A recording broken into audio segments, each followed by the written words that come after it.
અને આજે આપણે છઠ્ઠો પોઈન્ટ કવર કરશું, મૂંઝવણ અથવા તો કન્ફ્યુઝન. કન્ફ્યુઝન અમે તમે અહીંયા જોઈ શકો છો, બધામાં ક્રોસ કરતો જાઉં છું જે પોઈન્ટ આપણે કવર થયા એ પ્રમાણે. તો આના પ્રમાણે આપણે 3 શ્લોક છે અને આપણે લગભગ 7 શ્લોક કવર કરશું તમારે. ઓકે, તો કયા શ્લોક આપણે કવર કરશું એના પહેલા લિસ્ટ રૂપે આપણે જોઈ લઈએ.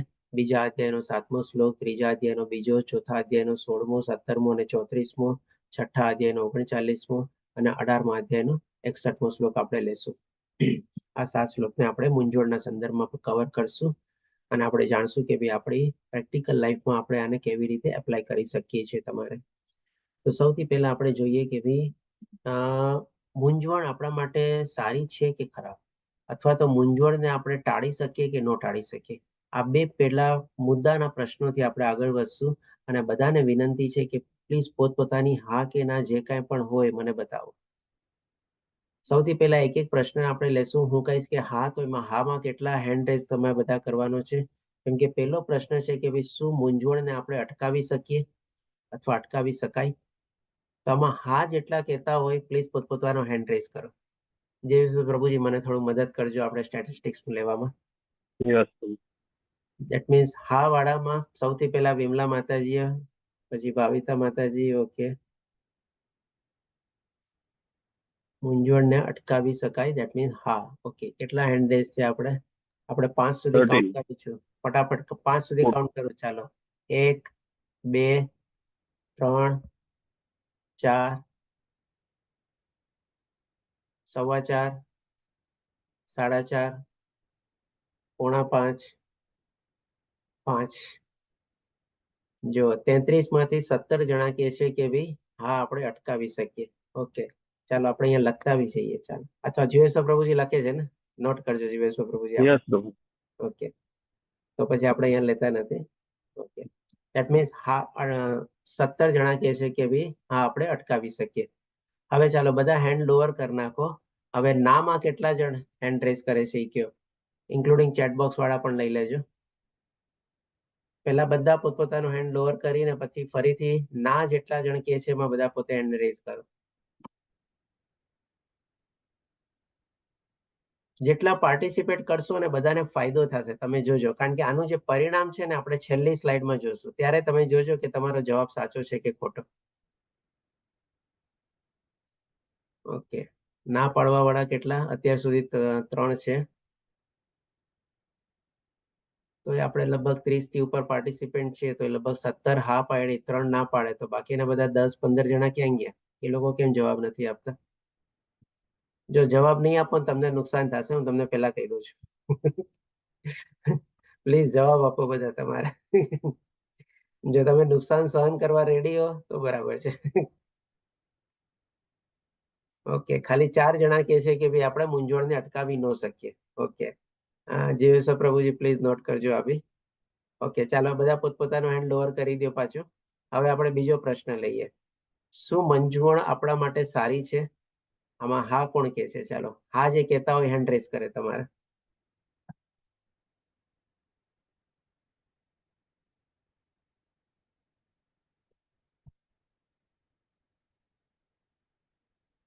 એક, બે, 3,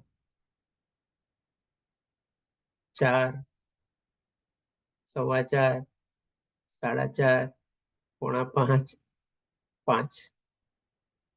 ચાલો, દેટ મીન્સ કે 7 જણા કે છે કે ભાઈ મૂંઝવણ આપણા માટે સારી છે. ઓકે, હા બરાબર. હવે ચાલો બધા લોઅર કરી દો. હવે જે ના કહેતા હોય એ લોકો હેન્ડ રેઝ કરે.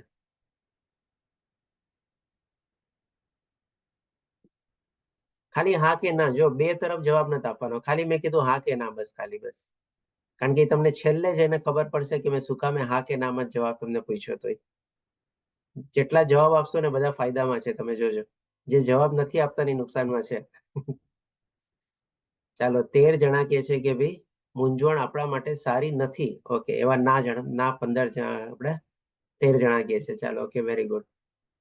પ્લીઝ પ્રભુજી આ બધું નોટ કરીને રાખજો ને, જે આપણને 4 છે જવાબ મળ્યા તમારે. ઓકે,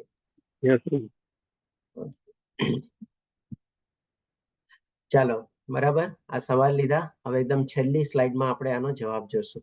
તો બસ એકદમ શાંતિથી આપણે એટેન્ડ કરી લઈએ અને પછી આપણે આપણું મૂલ્યાંકન કરશું કે આપણે જે જવાબ આપ્યા એ કેવા હતા આપણા. દીપ્તિ માતાજી, આપનો હેન્ડ રેઝ છે. શેમાં આપ કેવામાં શું કહેવા માંગો છો? હા કે ના? ઓકે, નો, બરાબર. ચાલો, ચેટ બોક્સમાં જે ભાઈ આવ્યા છે એ બી પ્લીઝ લઈ લેજો. જીવેશ્વર પ્રભુજી, આજે થોડુંક આપને જવાબદારી સોંપું છું.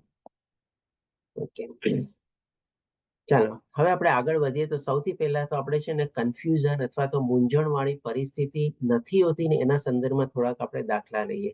કારણ કે આ ચીજ પહેલા બધી આપણી ક્લિયર થઈ જશે ને તો સાચી મૂંઝવણ ક્યારે અને કેવી રીતે ઉદ્ભવ થાય છે એ આપણે બહુ સારી રીતે સમજી શકશું. તો આવા બધા જે થોડી ઘણી એવા આ દાખલા જ રૂપે છે ખાલી. આવી બધી પરિસ્થિતિઓ જ્યારે સર્જાય તો આને આપણે કહી શકીએ કે આ મૂંઝવણ નથી અથવા તો કન્ફ્યુઝન નથી તમારે. સૌથી પહેલા તો કંઈક ને કંઈક એવું મિક્સઅપ થઈ જાય તમારે. જેમ કે અહીંયા દાખલા રીતે બી સમજાવેલું છે કે કોઈને ખોટા નામથી બોલાવવું અથવા તો કોઈ શું કહી રહ્યું છે તેની ગેરસમજ. જેમ કે હું ક્યારેક બોલી દઉં કે ભાઈ જીવેશ્વર પ્રભુજી અને ક્યારેક હું બોલું કે જિજ્ઞેશ પ્રભુજી. એકચ્યુઅલી આ કોઈ કન્ફ્યુઝન નથી. પહેલા હું જિજ્ઞેશ પ્રભુજીને જિજ્ઞેશ પ્રભુજી તરીકે ઓળખતો હતો. હવે એમને દીક્ષા લીધા પછી એમનું નામ ચેન્જ થઈ ગયું જીવેશ્વર પ્રભુજી. તો અહીંયા સામે લખેલું હોય તો મારે વાંચવું પડે, હું બોલવું પડે. પણ જેવો જે ચહેરો મને દેખાય ને તરત મને પહેલા તો ઓલા જિજ્ઞેશ પ્રભુજી કોન્ટેક્ટ થાય, તમારે કનેક્ટ થાય તમારે. પછી મને યાદ આવ્યું આનું તો નામ આપણે જીવેશ્વર પ્રભુજી છે. તો આ એકચ્યુઅલી કોઈ કન્ફ્યુઝન નથી તમારે. આને આપણે કન્ફ્યુઝન ન કહી શકીએ. આવા ઘણા બધા સાથે આપણી સાથે રોજબરોજની લાઈફમાં થતું જ હોય છે તમારે. ક્યારેક કોઈ એકબીજાને ખોટા નામથી આપણે બોલાવી દઈએ. ઓ સોરી, તારું નામ તો આ છે, બરાબર. તો this is not a confusion પહેલા તો. પછી બીજી એવી કોઈ પરિસ્થિતિઓ સર્જાય કે ભાઈ ક્યારેક આપણને કોઈક યાદ કરવા માટે આપણે કોઈક ટાઈમ લેવો પડે.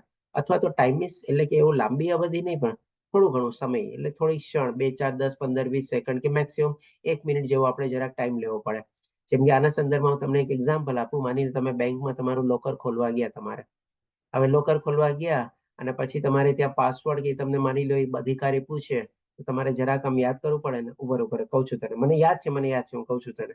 એટલે કે તમે થોડોક ટાઈમ માંગીને એને તમે કહો ને તો આ પણ કોઈ જાતનું કન્ફ્યુઝન નથી તમારે. તમે ટાઈમ લઈ શકો છો તમારે.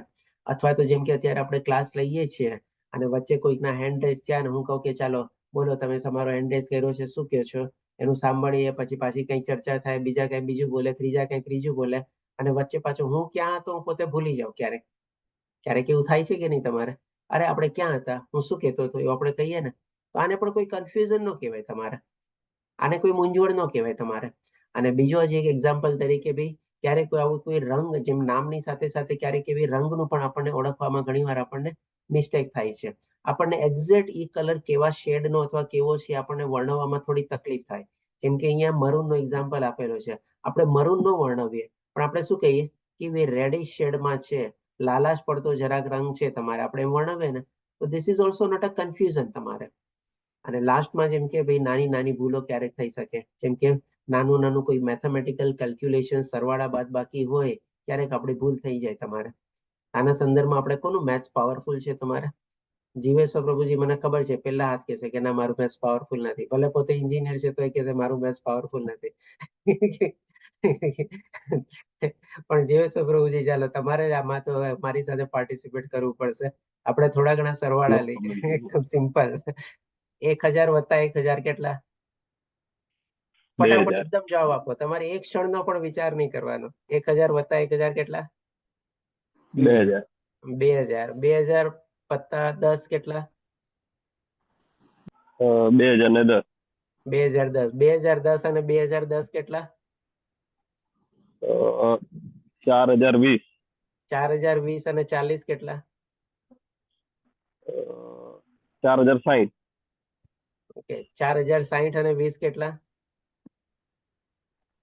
4080. 4080 ને 20 કેટલા? ફટાફટ બોલો. 4100. 4100. જો પરફેક્ટ બોલ્યા. નહીં તો પછી હવે કેમ કહીએ આપણે માનીએ કે ભાઈ જીવેશ્વર પ્રભુજીનું મેથ્સ કાચું છે. નહીં તો આમાં તો છે ને ભલભલા ભૂલ ખાઈ જાય તમારે. જેવા ચાર, હવે ચાલો બીજાને આપણે 5000 થઈ જાય. 5000 થઈ જાય તમારે. 4080 ને 20 કેટલા? તો કે 5000. એટલે કે આવી ક્યારેક ક્યારેક એવી ભૂલ થતી હોય તમારે. તો this is also not a confusion તમારે. મોટા મોટા માણસોની પણ આવી નાની નાની ભૂલો ક્યારેક ક્યારેક થઈ જ જાય તમારે. એટલે દેટ મીન્સ કે આ બધી પરિસ્થિતિને આપણે કન્ફ્યુઝનના સંદર્ભમાં નથી લેવાનું. ટૂંકમાં કહેવાનું તાત્પર્ય એ છે આપણે.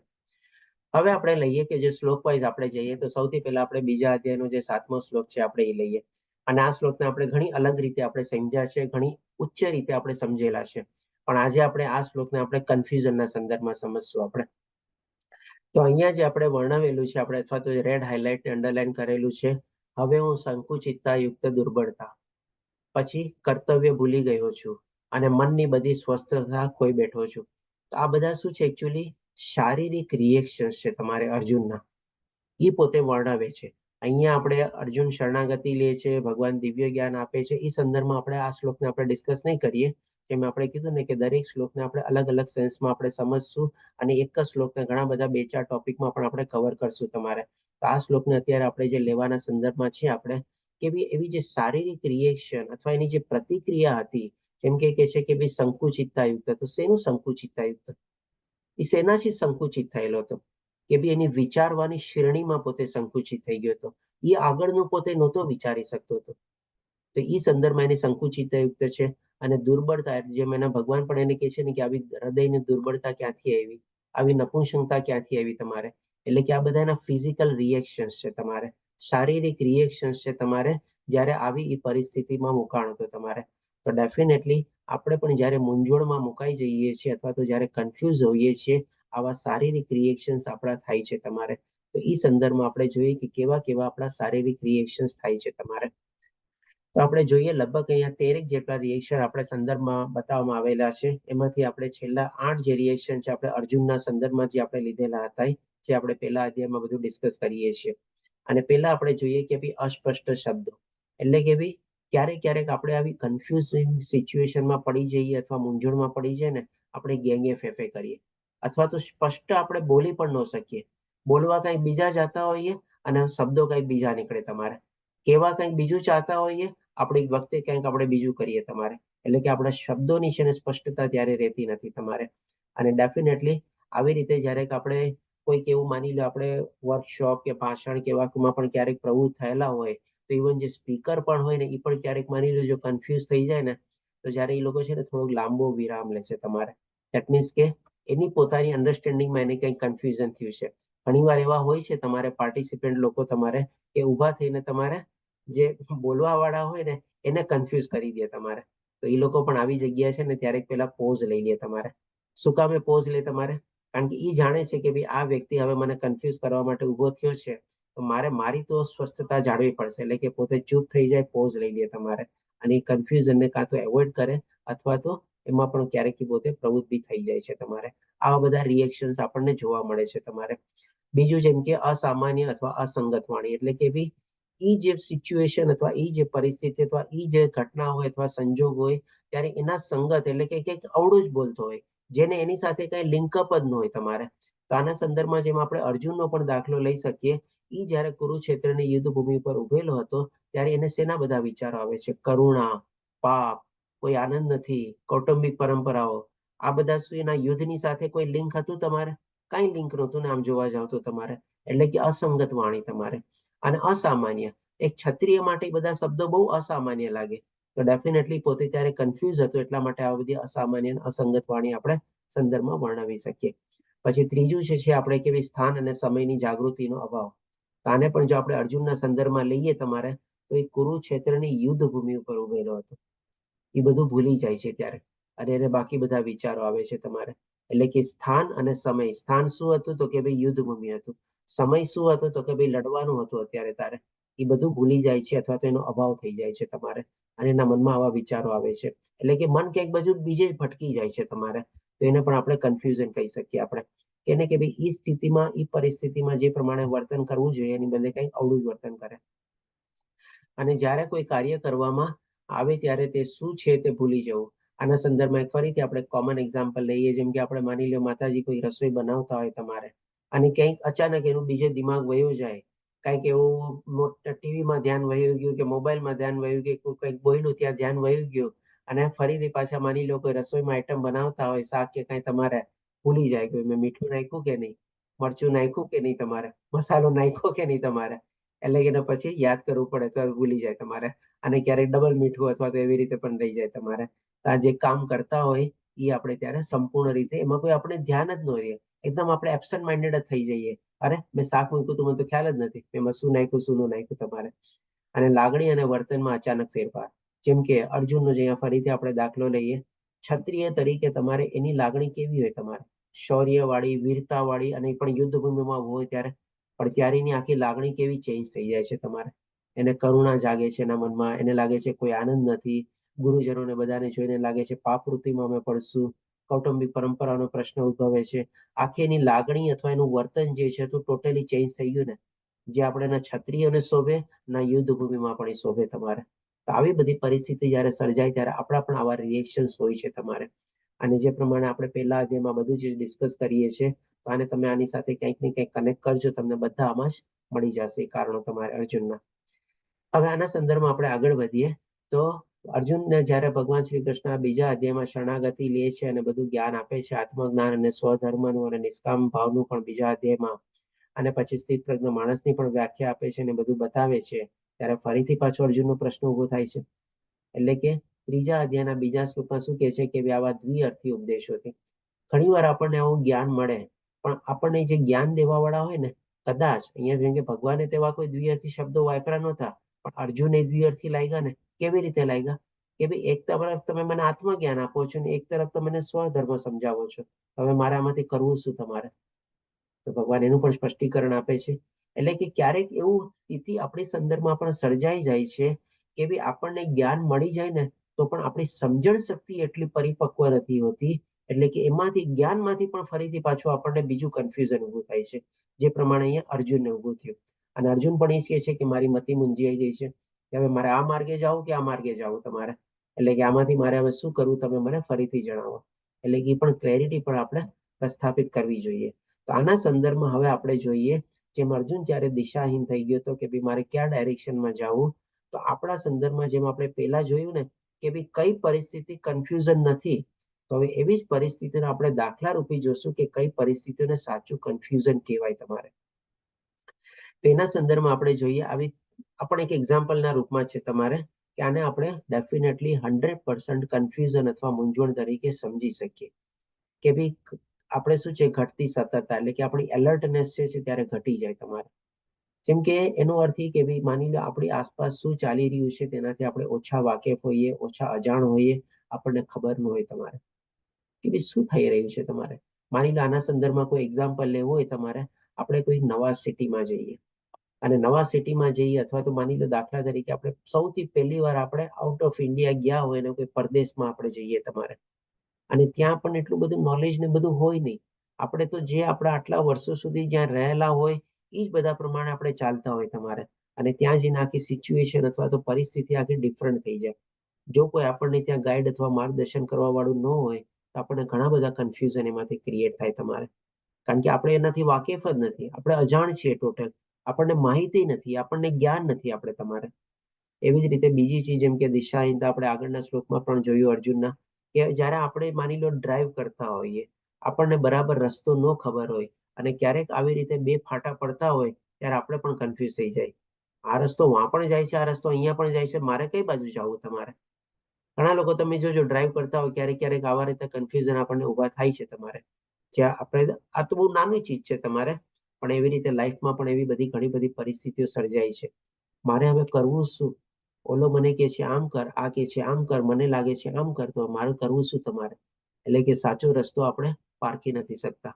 પછી યાદ કરવું મુશ્કેલ. આના સંદર્ભમાં આ બંને ચીજમાં કવર થઈ શકે. જેમ આપણે ત્યારે એક્ઝામ્પલ લીધો ને લોકર વાળો એક્ઝામ્પલ, બેંકમાં ગયા અને લોકર આપણે થોડી ઘણી ક્ષણો જોયો પણ આપણને યાદ આવી જાય તમારે. પણ આ પરિસ્થિતિ એવી હોય છે કે ત્યારે આપણને સંપૂર્ણ રીતે યાદ આવતું જ નથી તમારે. અને યાદ ન આવવાના કારણે પણ પ્રોબ્લેમ બી ઉભા થાય છે અને કન્ફ્યુઝન બી ઊભું થાય છે તમારે.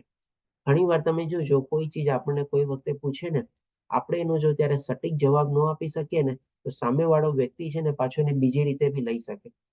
એ જવાબ નથી આપતો ને ધેટ મીન્સ ડેફિનેટલી કંઈક આમાં બીજું એના મનમાં લાગે છે તમારે.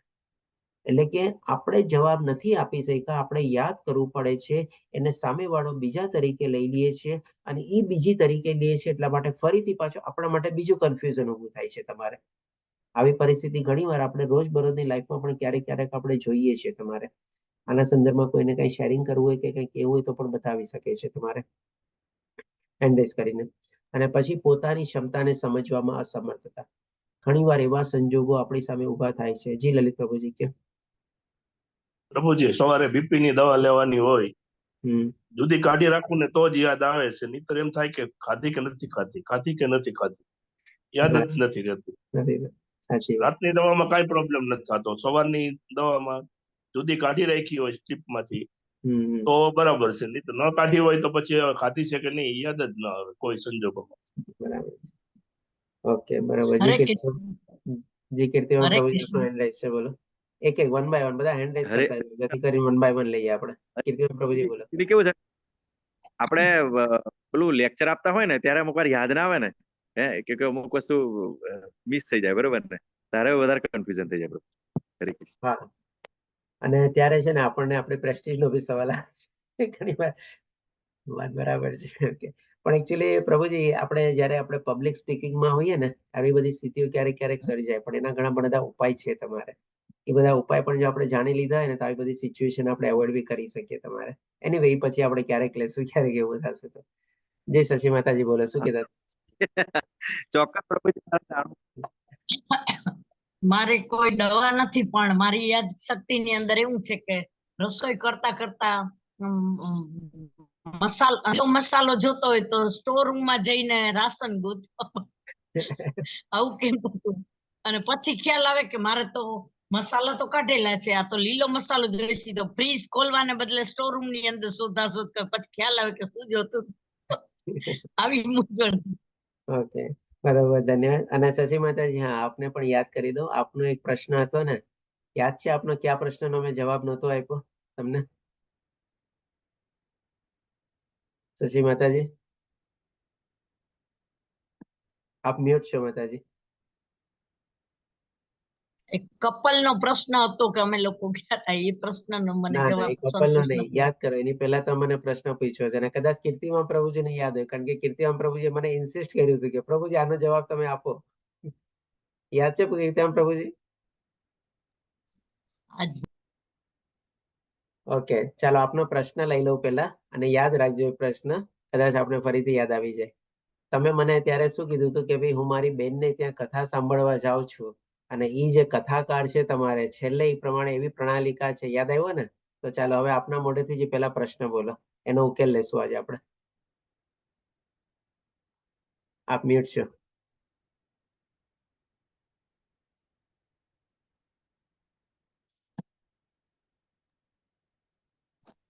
માતાજી ટાઈમ યાદ કરવું મુશ્કેલમાં આવશે પ્રભુજી. ના ના, પ્રભુજી મેં તો યાદ કરાવી દો. મને યાદ આવી ગયું છે, એટલે જ, પણ કઈક ને પ્રોબ્લેમ છે. કઈ વાંધો નહીં, ચાલો. શરદ પ્રભુજી શું કામ હેન્ડ રેઝ છે આપનો? હા, હરે કૃષ્ણ પ્રભુજી. હરે આપણે કૃષ્ણ. અમુક ઉંમર પછી જે યાદ શક્તિ જતી રહે છે, અલ્ઝાઇમર, હમ એ બી આને રિલેટેડ કહી શકાય ને સર?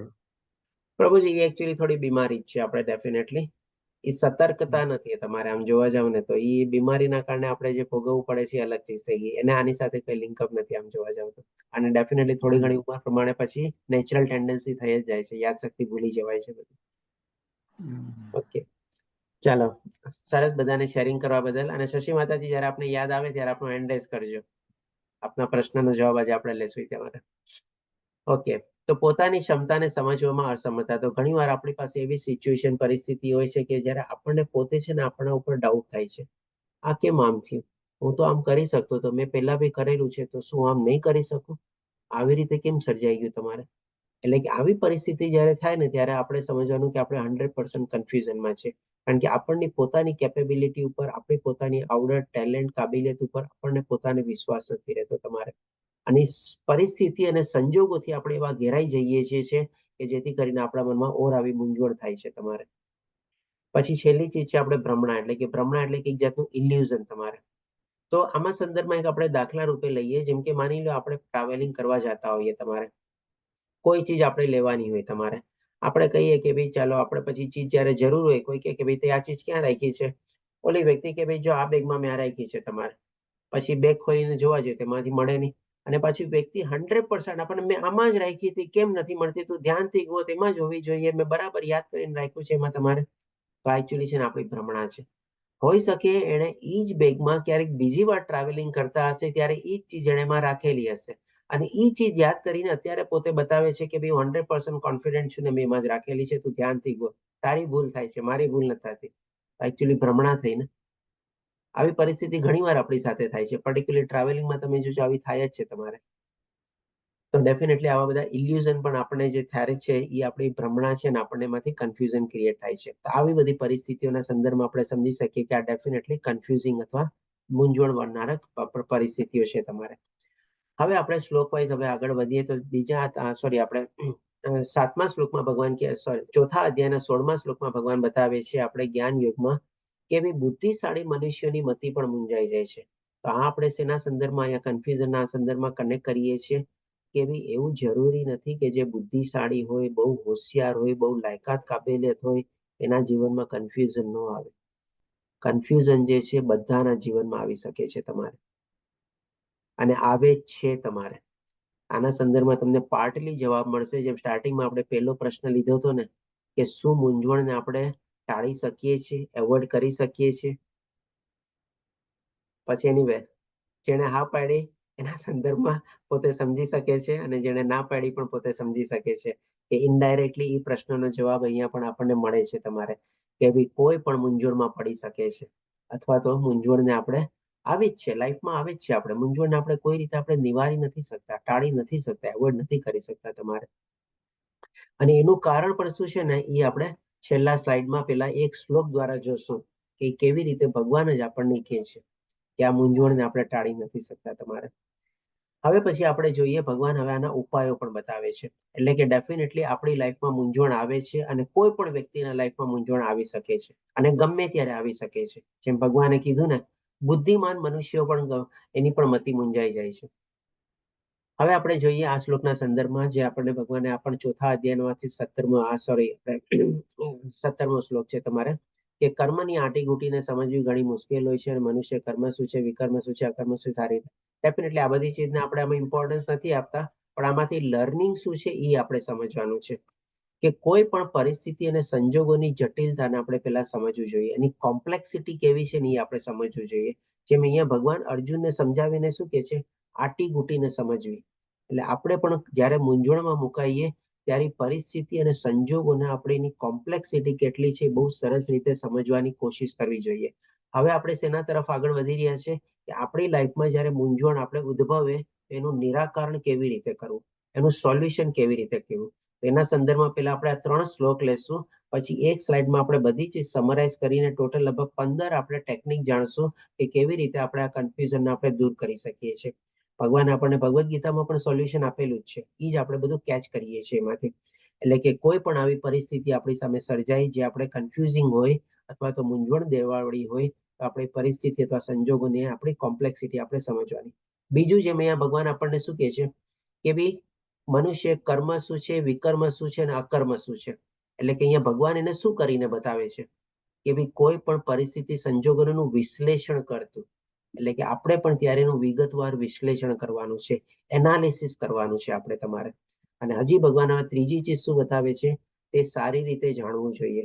એટલે કે આપણે પણ સંપૂર્ણ માહિતી અને જ્ઞાન એ પરિસ્થિતિ અને સંજોગોના રિલેટેડ જે કાંઈ પણ હોય, કોઈ વ્યક્તિને આપણે જાણવાની હોય, એના વિશે જ્ઞાન મેળવવાનું હોય, કોઈ વસ્તુ વિશે હોય, કોઈ જગ્યા વિશે હોય, એ બધી ચીજોનું જ્ઞાન અથવા માહિતી આપણે કલેક્ટ કરવી જોઈએ અને મેળવવી જોઈએ. અને એ જ બધી ચીજો આપણને કન્ફ્યુઝન છે દૂર કરવામાં મદદરૂપ થાય છે. અહીંયા આપણે જેમ કે ભગવાન આપણને આ શ્લોક દ્વારા 3 ચીજો બતાવે છે કે લાઈફમાં કન્ફ્યુઝન કેવી રીતે આપણે દૂર કરી શકીએ છીએ. હજી ભગવાન આપણને આગળના શ્લોકમાં બતાવે છે તો ચોથા અધ્યાયના 34મા શ્લોક પણ અહીંયા આપણે જોઈએ, સદગુરુને શરણે પ્રશ્ન પૂછ અને સેવા કર. તો આમાં પણ આપણે જોઈએ કે ભગવાન આપણને 3 ઉપાય બતાવે છે કે ભાઈ આપણે સદગુરુને શરણે જવાનું છે. અહીંયા ગુરુનો સંદર્ભ આપણે આપણા ટીચર, મેન્ટર, ગુરુ, આપણા સલાહકાર, એડવાઇઝર કોઈ પણ આપણે લઈ શકીએ તમારે. અને પ્રશ્ન પૂછ એટલે કે ભાઈ જ્યારે પણ આવી કન્ફ્યુઝિંગ સિચ્યુએશન ઉદ્ભવે આપણે પ્રશ્ન પૂછવા જોઈએ. આપણે એઝ્યુમ ન કરવું જોઈએ, ધારણા ન કરવી જોઈએ.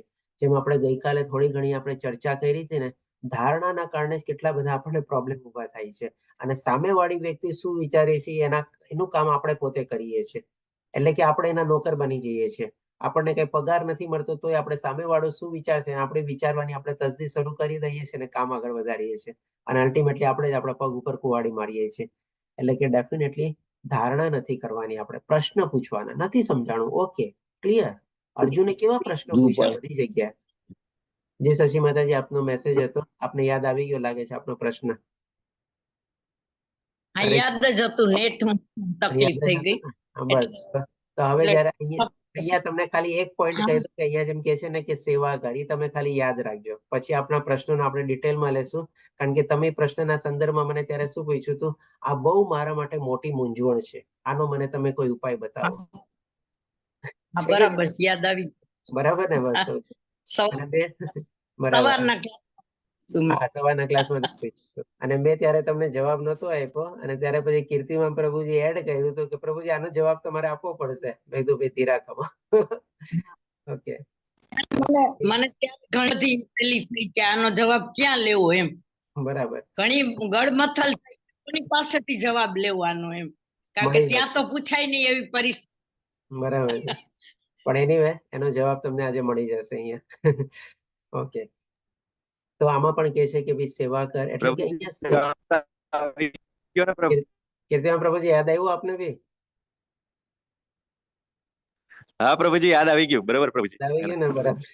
ચાલો, તો કારણ કે આપનો પણ એ પ્રશ્ન હતો એની સાથે જોડાયેલો હતો, એટલા જ માટે આપણે મને કીધું હતું કે પ્રશ્નનો જવાબ આપો તમે અને મેં નતો આપ્યો તમને ત્યારે. ઓકે, એનીવે ચાલો. તો અહીંયા પણ છે કે આપણે જ્યારે પણ કન્ફ્યુઝન થાય પ્રશ્ન પૂછવાનો. આપણે પ્રશ્ન પૂછવાથી આપણે બોકા નથી બનતા, બેવકૂફ નથી બનતા, પણ પ્રશ્ન નહીં પૂછીને આપણે વધારે બેવકૂફ બનીએ છીએ. તમારે કંઈક ને કંઈક ધારણા લઈને આપણે ચાલીએ છીએ અને આપણે પોતાની જાતને બેવકૂફ બનાવીએ છીએ.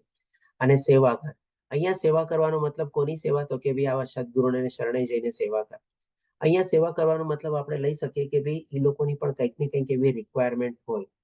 જેમ કે આપણે થોડું ઘણું જો આપણે ભૌતિક દુનિયાના સંદર્ભમાં આપણે જોઈએ તો ક્યારેક ક્યારેક એવા કોઈ એડવાઇઝર પાસે આપણે જઈએ, પ્રોફેશનલ પાસે જઈએ, તો એ લોકોની કોઈક રિક્વાયરમેન્ટ હોય તો એ પ્રમાણે આપણે એની સેવા કરવાની, એની જે રિક્વાયરમેન્ટ આપણે એને મીટઅપ કરવાનું. સેના તરફ હું નિર્દેશ કરું છું, આપ સમજી રહ્યા છો તમારે. એવી બાકી જો આધ્યાત્મિક જીવનમાં છે ને આવી બધી કોઈ આપણે કહી શકીએ કે ભાઈ એ ભૌતિક દુનિયાના સંદર્ભમાં આપણે કનેક્ટ કરીને એ બધી ચીજો આપણે કરવાની જરૂર નથી. પણ જયારે આપણે આધ્યાત્મિક જ્ઞાન અથવા એ રીતે પ્રાપ્ત કરતા હોઈએ તો ક્યારેક એ લોકોની એવી કોઈક રિક્વાયરમેન્ટ હોય અને આના સંદર્ભમાં શશી માતાજીનો પ્રશ્ન બી હતો તો એ પણ આપણે ડિસ્કસ કરશું તમારે.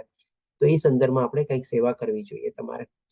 હવે પછી આ બધું જે ભગવાન આપણને આ 3 શ્લોકમાં જે બધી અલગ અલગ ચીજો બતાવી આપણે એક સમરી રીતે જોઈએ કે હજી એક ભગવાન આપણને 6ઠા અધ્યાયના 39મા શ્લોકમાં બતાવે છે કે ભાઈ મારો અર્જુન જ્યારે કહે છે ભગવાનને કે ભાઈ મારો સંદેશ છે તેને સંપૂર્ણપણે દૂર કરવા આપને વિનંતી કરું છું અને આપના સિવાય અન્ય કોઈ મને આનો સંશયનો નષ્ટ કરી શકશે નહીં.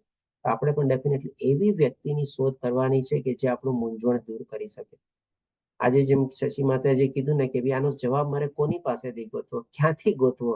એ લોકોને ડાયરેક્ટલી પૂછું તો કદાચ એ લોકોને ખોટું બી લાગે તમારે અને પૂછી બી ન શકે અને સાચો જવાબ મળી બી ન શકે, કારણ કે એ લોકો તો શું છે લાગણીમાં વહેતા હોય. તમારે હોઈ શકે એના મતલબ પ્રમાણે જવાબ આપે તમારે, પણ સાચો જવાબ ક્યાં ગોતવો આપણે? એટલે કે એવી વ્યક્તિ આપણે ગોતવાની જરૂર છે ત્યાંથી આપણને આવો સાચો જવાબ મળી શકે, તમારે સાચી સલાહ મળી શકે, તમારે નિસ્વાર્થ ભાવે સલાહ મળી શકે અને જેનું કાંઈ પોતાનો સ્વાર્થ ન હોય એવા ભાવથી આપણને પોતે વ્યક્ત કરીને બતાવી શકે એવા માણસોની આપણે શોધ કરવાની હોય છે.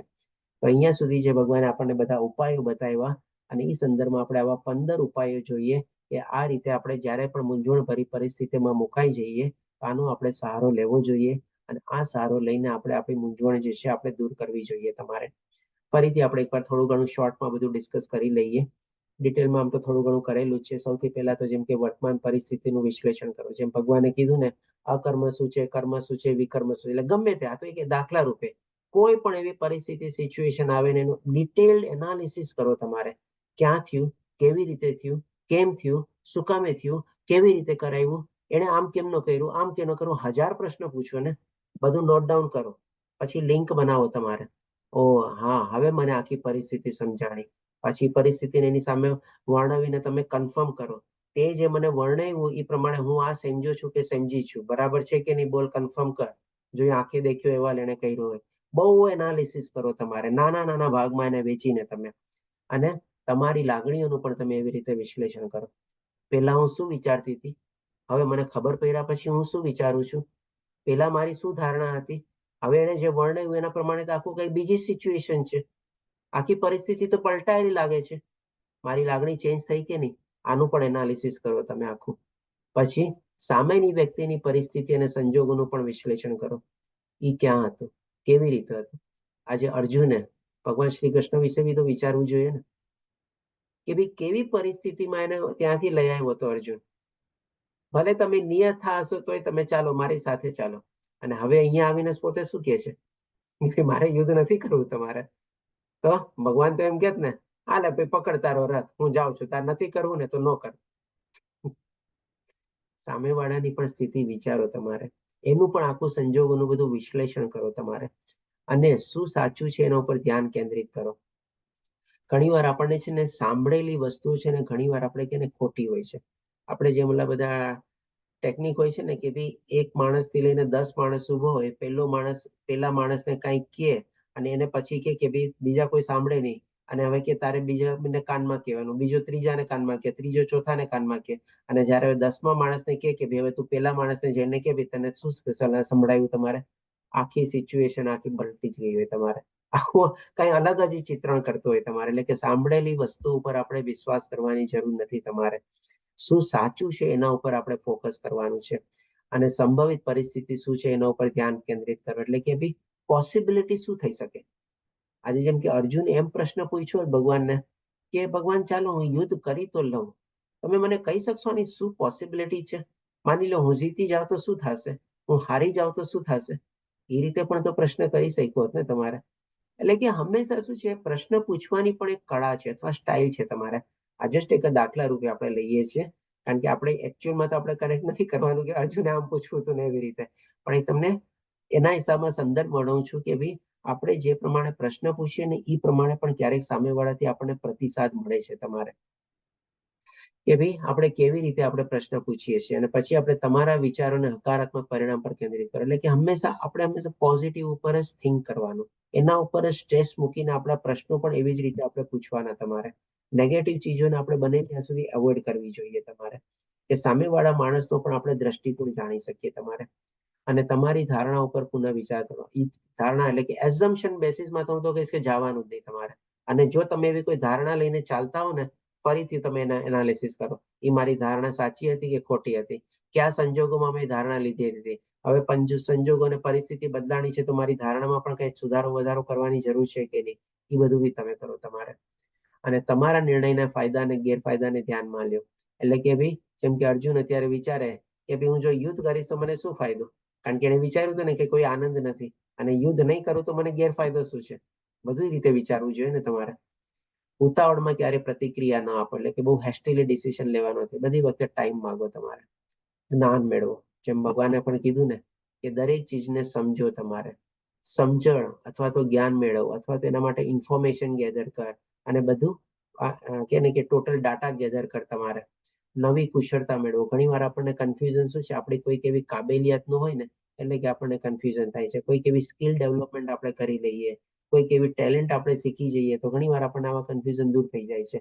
આપણી સામે કોઈ પરિસ્થિતિ આવે કે ભાઈ આ ચીજ કરવા માટે તમારે આ સ્કિલ જોશે, આપણી પાસે ન હોય, આપણને કન્ફ્યુઝન થાય, અરે કેવી રીતે થશે, અરે ભાઈ શીખવામાં કેટલો વાર લાગશે, લાવ ને કેટલો ટાઈમ બધું લાગે, જાણી તો લો, ઇન્ફોર્મેશન તો ગેધર કરો, ચાલ શીખી લઈશું તમારે.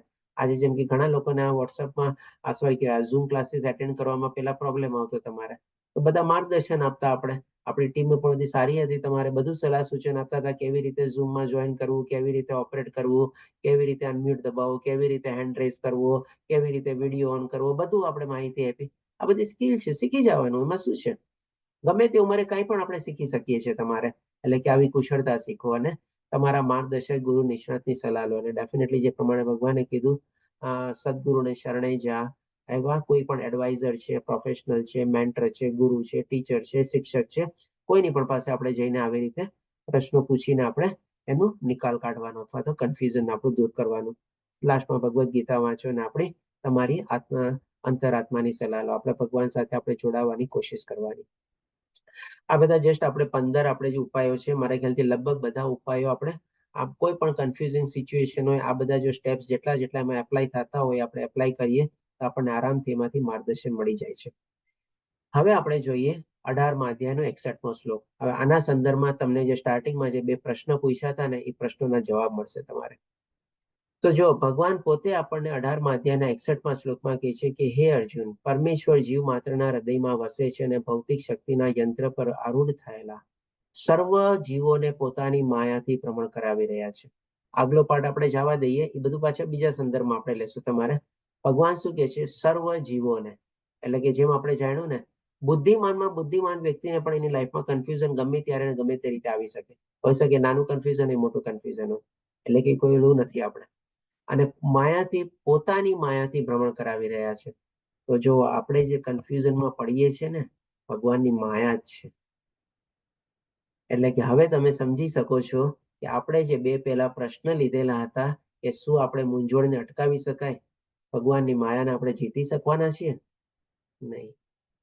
એટલે કે કોઈ કાળે, કોઈ સંજોગોમાં આપણા જીવનમાં ક્યારે કોઈ મૂંઝવણ ઊભી થતી હોય, થવાની જ છે, એને આપણે ક્યારે અટકાવી શકતા નથી. એટલે કે ભાઈ ડેફિનેટલી મૂંઝવણને ક્યારેય આપણે અટકાવી શકવા નથી. ફરીથી રિપીટ કરું છું એટલા માટે. તો હવે આના સંદર્ભમાં જો જેનો હા જવાબ હશે તમારે સમજી શકો છો.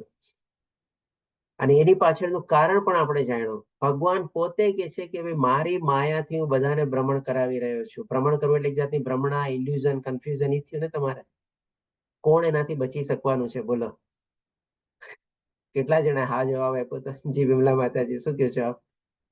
હરે કૃષ્ણ પ્રભુજી. એટલે આટલું આખી પીપીટી જોઈને પછી આ જે ક્વેશ્ચન પહેલો છે મારો સેકન્ડ વાળો હા હતો, પણ ફર્સ્ટમાં પણ હા હતો. તો હું એવું સમજી હતી કે શું મૂંઝવણ અટકાવી શકાય? તો મેં 2.7 ના સંદર્ભમાં કે અગર મૂંઝવણ થાય છે તો એ તો અર્જુનને પણ થઈ હતી ને એ પછી ભગવાનના શરણ, મેં એ રીતે લીધું હતું. બાકી તો આપણે જે કન્ફ્યુઝન હોય તે તો આપણે જેમ જેમ આગળ વધીએ તો એ થવાની જ છે કોઈ બી વસ્તુમાં. હરે કૃષ્ણ. બરાબર. એનીવે કાંઈ માતાજી, જો માતાજી આપણે એક જાતનું કન્ફ્યુઝન હતું. સવાલને પણ આપણે કન્ફ્યુઝ રીતે સમજ્યા આપણે, એ પણ આપણું કન્ફ્યુઝન હતું ને. અને કન્ફ્યુઝનના સંદર્ભમાં તમે જે જવાબ આપ્યો એ પણ તમને ઓર કન્ફ્યુઝન ક્રિએટ કર્યું ને તમારે માતાજી. જીવતો જાગતો દાખલો આપણી સામે આવી હરે ગયો. બોલો. કૃષ્ણ પ્રભુજી. હરે કૃષ્ણ પ્રભુજી. આ ભૌતિક લોકોને જોડવા માટેનો પ્રશ્ન છે, બરાબર? આધ્યાત્મિક લોકો. તો ધીમે ધીમે પછી કન્ફ્યુઝન. ઓકે. અને હવે જો શું મૂંઝવણ આપણા માટે સારી છે? 100% સારી છે. આજે ભગવાને અર્જુનને પણ મૂંઝવણમાં મૂક્યો અને અર્જુનને પણ મૂંઝવણમાં મૂકીને ભગવાન એને યોગ માયામાં મૂક્યો અને ભગવાન એને જ્ઞાન આપ્યું. તો આપણા જીવનમાં પણ જ્યારે આવી મૂંઝવણ આવે છે, આપણે એને પોઝિટિવ રીતે લેવાની છે કે ભગવાન મને કંઈક સારું સૂચવવા માંગે છે, ભગવાન મને કંઈક સારું માર્ગદર્શન આપવા માંગે છે, અથવા તો મને આમાંથી કંઈક સારી શિક્ષા મેળવવા માંગે છે. અથવા તો બીજી રીતે પણ આપણે એ લઈ શકીએ કે જેમ અર્જુને ભગવાનની શરણાગતિ લીધી, તો જ્યારે પણ આપણી લાઈફમાં આવું કન્ફ્યુઝન ઊભું થાય, આપણે પણ ભગવાનની શરણાગતિ લેવાની છે. એટલે કે ઈ બહાને પણ ભગવાન વિચારે છે કે ચાલો આ જીવ, ચાલો એના લાઈફમાં કન્ફ્યુઝન ઊભું થયું છે, અને માની લો ભગવદ્ ગીતાને વાંચેલી બી હશે, તો જેમ અર્જુને ભગવાનની શરણાગતિ લીધી, આ જીવ પણ જો મારી શરણાગતિ લેશે તો પણ એમાં એનો ઉદ્ધાર થશે ને. એટલે કે બંને રીતે તમે કોઈ પણ સેન્સમાં તમે સમજો તો ડેફિનેટલી ભૂલ અથવા મૂંઝવણ આપણી લાઈફમાં જે આવે છે ને, સારા માટે જ થાય છે. ભગવાન આપણા હિતેચ્છુ જ છે, ભગવાને કીધેલું છે. એટલે કે ડેફિનેટલી આપણે એમ ક્યારેય ન કહી શકીએ કે જે આ મૂંઝવણ જે છે આપણા માટે ખરાબ છે અથવા તો ખોટી છે તમારે, અથવા તો આવવી જ ન જોઈએ. આવવાની તો છે જ. તમે કોઈ કાળે એને ટાળી શકવાના જ નથી. લાઈફના ગમે તે સ્ટેજમાં તમને કન્ફ્યુઝન આવશે, નાનું મોટું ગમે તેવું કન્ફ્યુઝન આવશે તમારે, કારણ કે ભગવાનની શક્તિ છે તમારે. અને આવે છે ને ત્યારે આપણે એને કહે ને કે ભાઈ ભગવાન આપણને અંતસ્ફૂર્ણ આપે છે, આવો બેટા મારે શરણે આવો, મારું સલાહ સૂચન માનતું, કે જેથી કરીને આપણે ભગવાનના સાનિધ્યમાં જઈ શકીએ આપણે તમારે. એટલે કે અહીંયા આપણો આ કન્ફ્યુઝનનો પોઈન્ટ ક્લિયર થાય છે. હવે આપણે થોડી ચર્ચા કરીએ શશી માતાજીના પ્રશ્ન સંદર્ભમાં. તો પહેલા માતાજી આપ આપના મુખેથી આપનો પ્રશ્ન બતાવો, કે જેથી કરીને જે લોકો નો સાંભળ્યો અથવા નો જાણતા હોય પણ જાણી શકે. પછી આપણે એનો જવાબ લેશું. અનમ્યુટ થાવ પહેલા અને પછી બોલો. હરે કૃષ્ણ પ્રભુજી. અનમ્યુટ થાવ પહેલા માતાજી.